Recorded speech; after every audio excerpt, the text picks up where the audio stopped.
అంతుల బుద్ధి మనకుంటే రక్షించబడితే పరలోకంలో ప్రవేశిస్తా.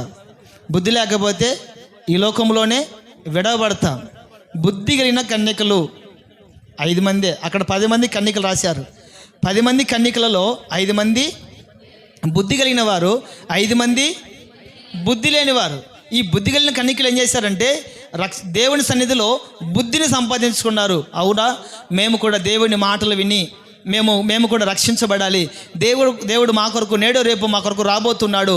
దేవుడు నన్ను తీసుకెళ్తాడు ఆ కన్నీళ్లు లేని రాజ్యములో, ఆకలి దప్పులు లేని రాజ్యములో, చీకటి లేని రాజ్యములో యుగ యుగాలు నా దేవునితో నేను నివసించబోయే సమయం ఆసన్నమైందని బుద్ధి కలిగి ఏం చేస్తారంటే రక్షించబడి ఆ రక్షణ దీపాన్ని వెలిగించుకొని ఆ వెలుగులో దేవుని కొరకు ఎదురు చూస్తారు.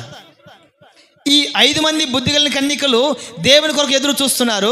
5 మంది బుద్ధి లేని కన్యకలు ఏం చేశారంటే 30 సంవత్సరాలు 40 సంవత్సరాల నుంచి దేవుడు వస్తున్నాడు ప్రభువు అక్కడ సమీపమైందని సేవకులు గొంతు విప్పి చెప్తున్నారు. గొంతులు పోయేటట్లుగా అరిసి మరి చెప్తున్నారు, ఆయన వచ్చింది లేదు, మేము వెళ్ళింది లేదు అని. బుద్ధి లేని కన్యకలు ఏం చేశారు?